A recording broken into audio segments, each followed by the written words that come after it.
إلينا الصحفي أحمد الجمال. أحمد، تحية لك. صف لنا الأوضاع الآن في بورسعيد، وماذا عن التطورات الخاصة بالتجدد الاشتباكات؟ نعم، أود أن أقول أن الاشتباكات لم تتجدد، الاشتباكات بدأت منذ الصباح، ثم زاد عدد المتظاهرين عقب تشييع جنازة اثنين من الذين سقطوا في اشتباكات امس في مسجد مريم.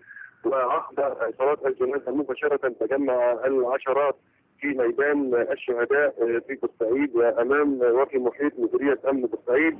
وردت قوات الامن المركزي على الحجارة التي القاها المتظاهرين، ردت بإلقاء كثيف قنابل الغاز المسيل للدموع. تطور بعد ذلك الامر الى اطلاق عيرة نارية وخرطوش، مما ادى الى سقوط احد الضحايا واصابة اخر اصابات خطيرة. هذا وفقا لتصريح وكيل وزارة الصحة ببورسعيد الدكتور حلمي العفني، انه سقط شخص بطلق ناري توفى، واخر يصارع الموت في المستشفى الاميري والمستشفى العسكري.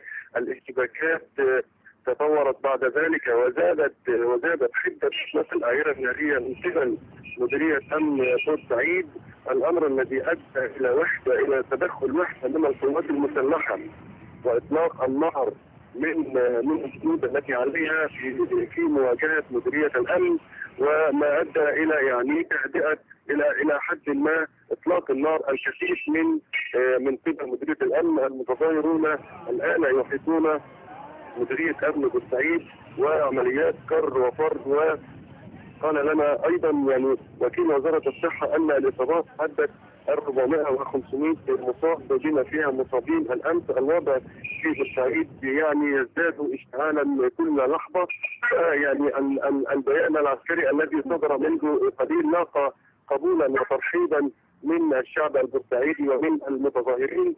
اود ان اقول ان كل المتظاهرين يحتمون في دبابات ومدرعات الشرطه التي تتقدم بين حين واخر عندما يزيد باطلاق النار الكثيف واطلاق الاعيره الناريه بشكل مكثف من مديريه الامن، وتزداد الاعداد التي يصدونها من قنابل الغاز المسيل للدموع. الوضع ما زال مشتعلا، المحامين صفوت عبد الحميد قال واستغاث بان يتم تفكير مديريه امن بورسعيد من الافراد الموجودين فيها وتسليمها بالكامل للقوات المسلحه حتى يهدأ المتظاهرين في ميدان الشهداء وفي محيط مديريه الامن.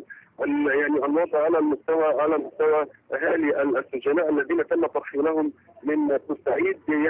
قالت مصادر من محافظه بورسعيد محافظ بورسعيد اللي هو احمد عبد الله قال انه سيخصص غدا مجموعه من الاتوبيسات من المحطه العسكريه بشارع محمد علي لكل اهالي المتهمين في قضيه السد مدني مصر الذين تم ترحيلهم فجر امس الاول خارج بورسعيد. قال انه سيتم تخصيص مجموعه من الاتوبيسات لهم للسفر للاطمئنان على ذويهم وابنائهم في السجون التي تم نقلهم اليها خارج بورسعيد. نعم، الم تؤدي هذه الاجراءات احمد الى تهدئه الامور بعض الشيء؟ وايضا بيان وزاره الداخليه الذي اكد ان المدانين في احداث استاد بورسعيد سيعودون الى سجن المدينه مره اخرى؟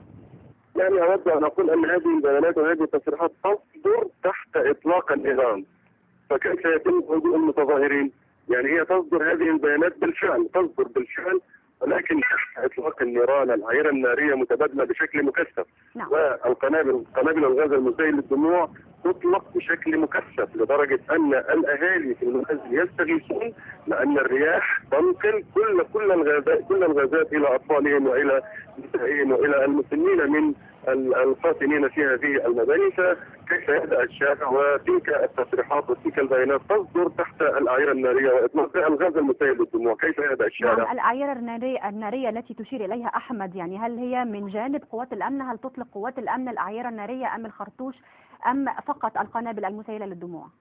قنابل غاز مسيل للدموع. ووكيل الوزاره قال ان الذي سقط بعيار بطلق ناري، والذي اصيب بالامس والاخر اصيب بطلق ناري ايضا ولكنه يصارع الموت حتى الان، بالاضافه الى عدد كبير من الاصابات. اكد لنا وكيل وزاره الصحه ان 40 منهم بالخرطوش.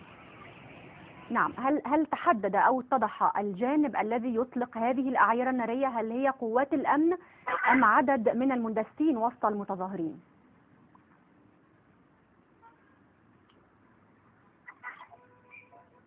أحمد هل أنت معي؟